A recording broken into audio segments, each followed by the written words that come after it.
Dr. Jeff Harp from Highland Family Medicine, back with us once again. Doctor, it's always good to see you. Likewise. Last week we talked about saying goodbye to our healthcare clinician. Now we want to talk about saying hello to a new primary healthcare clinician. How do we go about that process?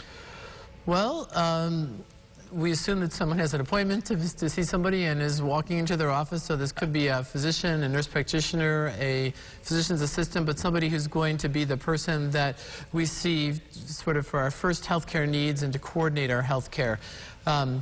So walking in the office, what's going to happen? Well, all of us have a lot of information about our health that's out there, and the primary clinician will want to know what that is. So the first visit might seem like kind of a very business-like thing, collecting information and trying to get a feeling about who I am as a patient or who this new person is as a patient.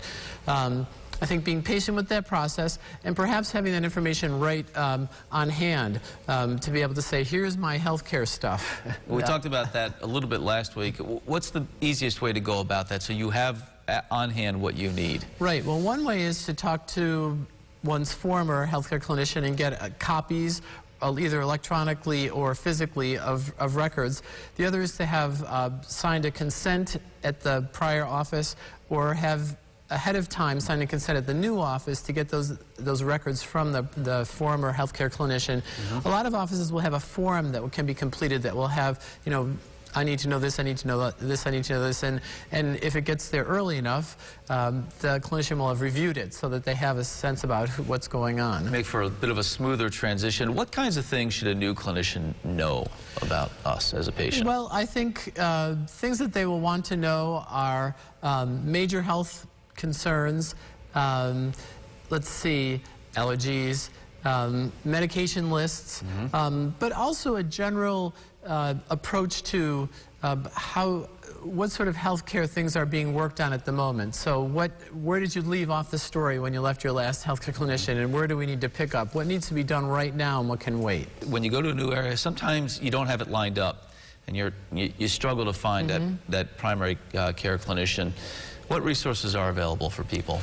Well, most healthcare systems have a Find a Clinician place on their website. So to go find out the names of the local healthcare systems and go to their resources.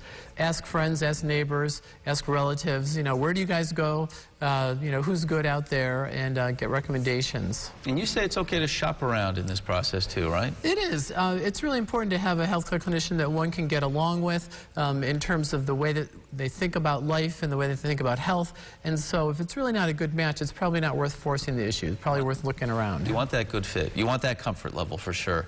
All right, doctor, thank you. We appreciate it. You're welcome. Back end of a two-part conversation, how to say goodbye, and today, how to say hello. If you missed any of those conversations, as always, we're sharing them online at rochesterfirst.com.